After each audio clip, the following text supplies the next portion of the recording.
Hello, it is story time with me, Morel.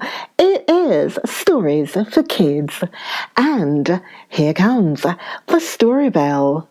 Ding, and again, ding, and one more time. Hope you are sitting very comfortably. Please do. This story is a little bit longer than the previous one, so get comfy, get comfortable. And my little companion, my birdie, is here to listen to the story. Birdie, say hello. And again, hello, birdie. All right, okay, so this story is a little bit longer than the previous story. It's a good story, though. I think it is a very good story. What's the title? The title is The Man Who Rode a Tiger. Can you imagine it? A man riding a tiger. Let's see. Let's find out about it. Once upon a time, in a terrible thunderstorm, a big tiger crept for shelter close to the wall of an old woman's hut.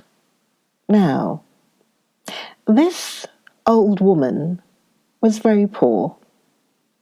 Her hut was a tumble-down old place, and the rain leaked through the holes in her roof.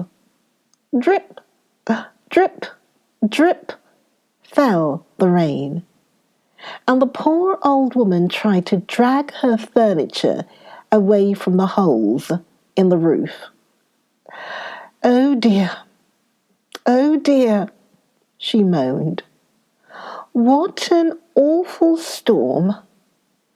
I'm sure I would not be nearly as afraid of a big tiger or an elephant or a lion as I am of this perpetual dripping. And she dragged her bed across the room to get it away from the dripping water. The tiger, crouching against the house, heard every word. This perpetual dripping that frightens her more than a tiger or an elephant or a lion must be very terrible, he said. What can this perpetual dripping be? And then, as he heard her dragging the things about in the house, he said, My, what a horrible noise! Surely that noise must be perpetual dripping. Now, at this moment, a cabinet maker came down the road. That night was very cold. His donkey had strayed away, and the poor old man was so bewildered that he could not find the donkey. Suddenly, there was a flash of lightning, and the man saw a large beast lying by the wall of the old woman's hut.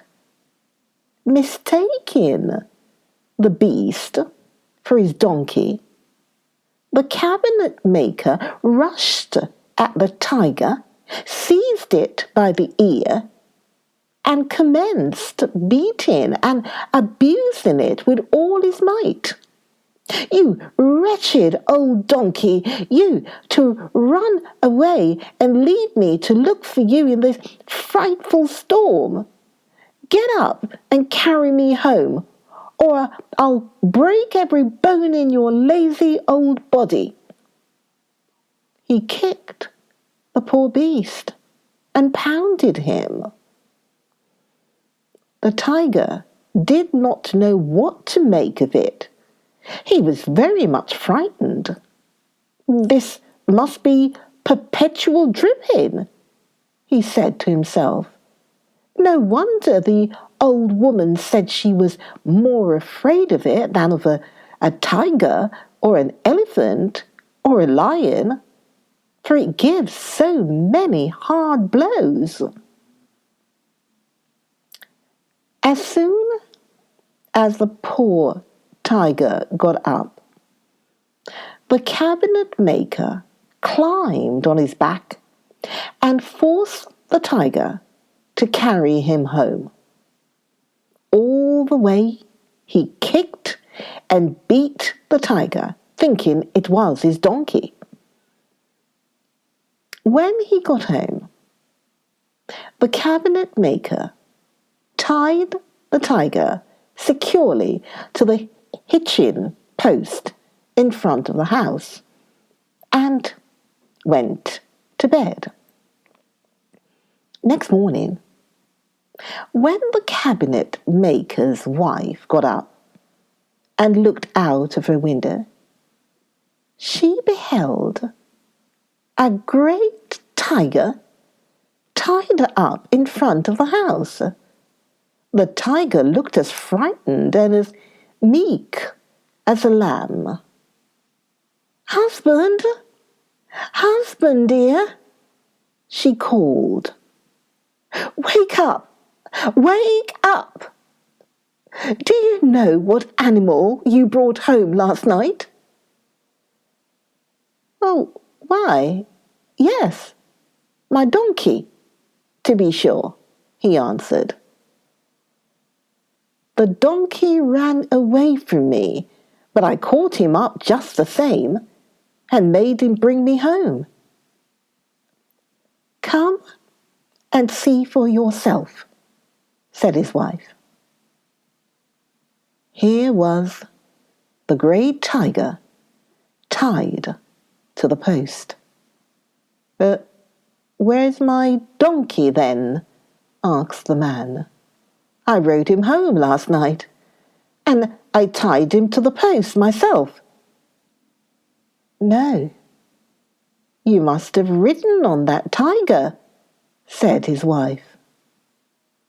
Soon the news spread all over the village that the cabinet maker had captured a great tiger and had ridden home on his back, and that he had tied him to his hitching post and trained him to be as meek as a lamb.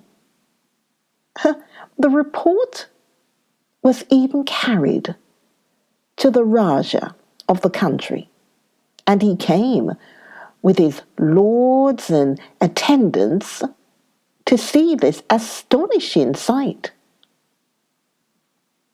Now, the tiger was a very large one and had long been the terror of the whole country. And the Rajah, that's the king, the Rajah was so pleased to have this terrible tiger captured that he conferred all possible honor on the valiant cabinet maker. "You are a very brave man, my friend," said the Rajah. "I will give you a new house and lands. You shall be a lord in my court, and you shall be commander of 1,000 horsemen." So the cabinet maker gave up making cabinets and pots and clay and earthenware, and he and his wife lived in the beautiful house given him by the Rajah. And they wore gorgeous raiment clothes. And the cabinet maker did indeed look like a lord of the court. Whenever he went, wherever he went, people pointed him out and said, "There is a brave man who captured a hungry tiger and rode on his back." Now, Not long after this, a Raja from a neighbouring country sent word that he was preparing a mighty army to wage war. When the people heard this, they were terrified. All the generals came to the Raja and said, "We are not prepared for war. Who will be the chief commander?" Then some of the people said, "You have just given the cabinet maker command over 1,000 horsemen. He's a brave and fearless man. Why do you not put him in command of your army?" "Oh, that is a very good idea," answered the Raja. "I will make him commander-in-chief." So he sent for the valiant cabinet maker. Said he, "My generals are afraid to take command, for they say we are not prepared for war.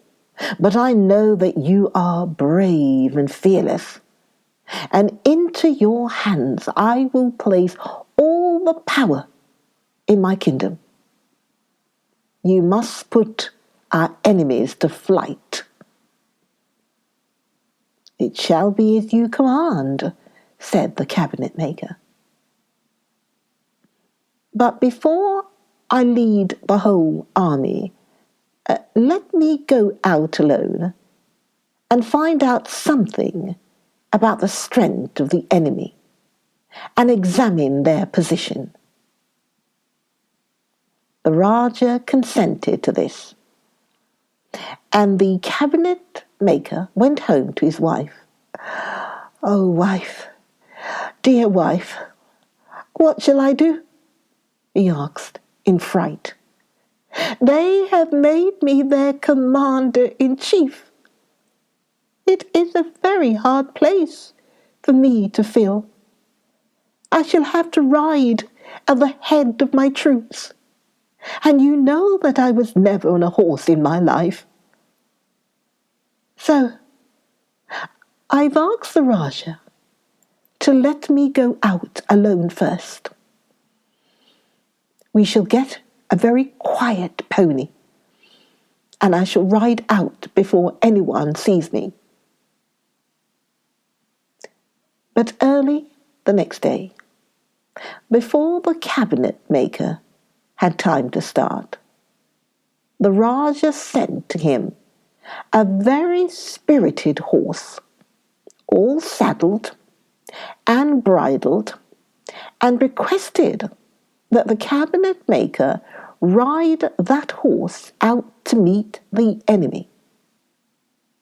Oh, the poor cabinet maker was terrified, for the horse was a powerful animal that pranced about, champing his bit and rolling his eyes, and the cabinet maker was sure that if he ever mounted upon that horse, he would soon fall off. But he did not dare to refuse a horse sent by the Raja.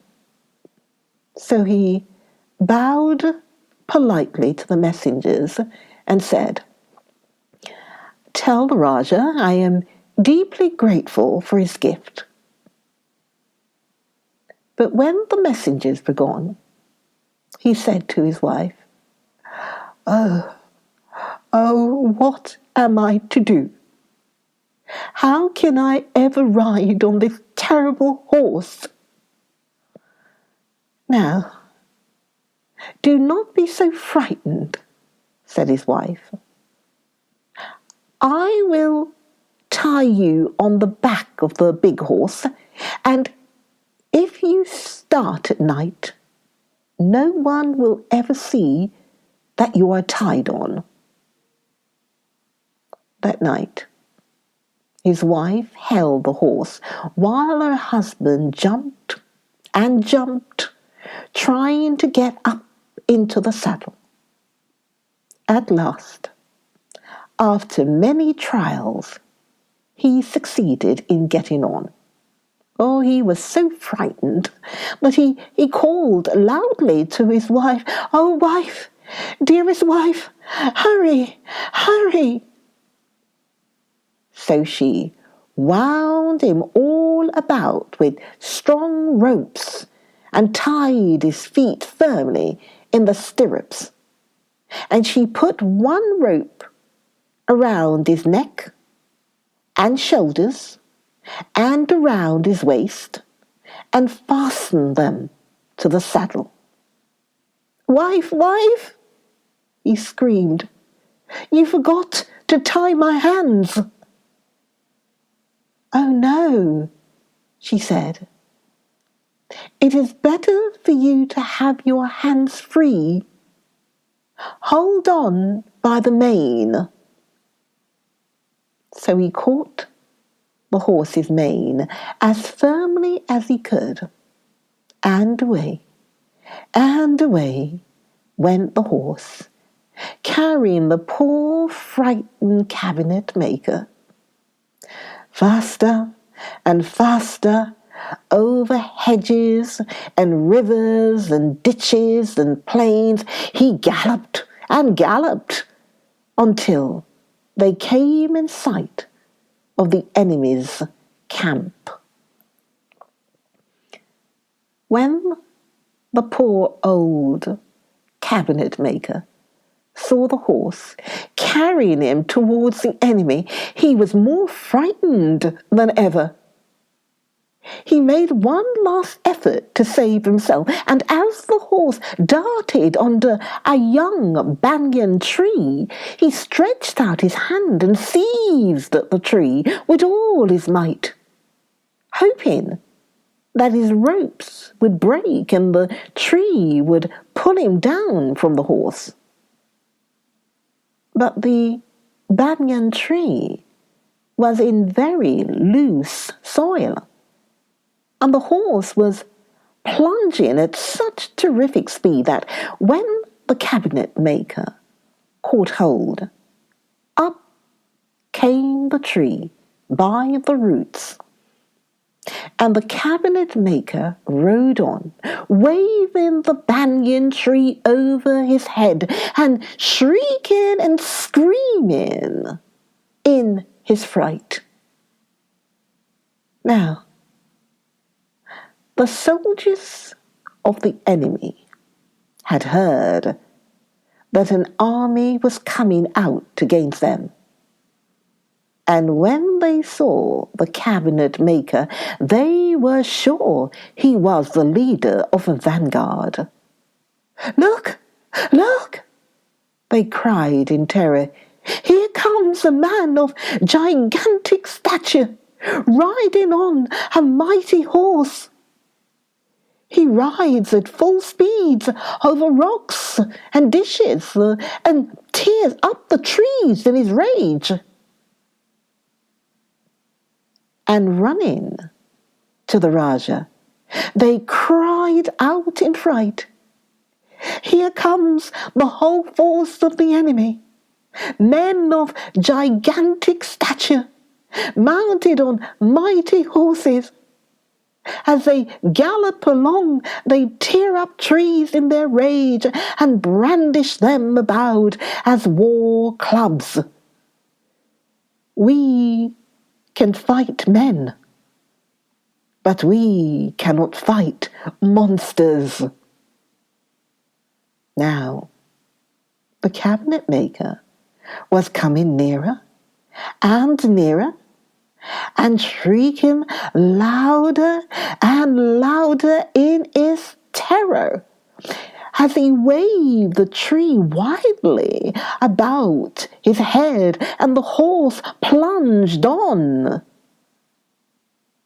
So others rushed to the Raja and said, "It is true, it is true. See, they are coming, look, look, let us fly for our lives." Then the whole panic-stricken crowd fled from their camp, for no one wanted to meet such an enemy. But first, they made the Raja write a note begging for peace. Soon after, the enemy had fled from the camp. The horse carrying the cabinet maker came galloping into it. As he reached the camp, the ropes broke, and the cabinet maker tumbled to the ground, and the horse, worn out from his long run, stood still. The cabinet maker looked all about and was greatly surprised to find the whole camp deserted.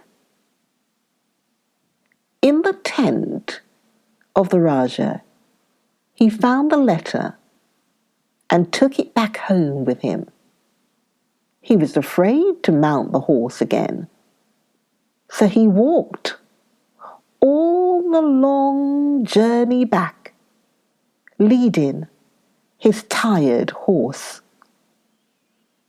He did not get home until late that night, but his wife saw him coming and ran out to meet him. "Why, what is the matter, my good man?" she asked. "Oh, wife, dearest wife," he groaned, "I am so weary. Every bone in my body aches. I have ridden all over the world since last night, and I have had to walk all the way back today, and I am so tired and hungry. When I came to the camp of the enemy, no one was there, but I found this letter." Then he told his wife the whole story of his wild ride. "We must send a messenger to the Raja with this letter and tell him that you will come in the morning and report for yourself," she said. "We must send the horse also, for I know that you never want to ride him again." So his good wife sent the horse and the letter to the Raja, with the message that her husband would surely come in the early morning. And the next day, when the people saw the cabinet maker walk into the royal palace, they said, "Why, this man is as modest as he is brave. He went out all alone and put our enemy to flight. And now he walks simply to the door of the Raja as though he had no pride." The Raja came to the palace door to greet the cabinet maker. And when the cabinet maker bowed before the Raja lifted him to his feet and gave him every honor. "You have saved our lives and shall be set over all the kingdom," said the Raja. "You shall be next to me in authority, for you are as modest and as humble as you are brave." So the cabinet maker was rewarded for all that he had done by having twice as much rank and wealth given him. But the cabinet maker never would ride on a horse. He had his own beautiful coach in which to ride, and he was often carried about on a litter, so that no one ever knew that he was not a bold and brave rider. Had he not ridden on a tiger, and had he not routed an army by rushing at them and pulling up trees to frighten them away? Yes, indeed. The people were all very proud of the valiant cabinet maker. and he lived very happily all the rest of his life. And that is the end of that story. I hope you enjoyed it. I'm sure that Birdie enjoyed it. Birdie, did you enjoy that? Did you?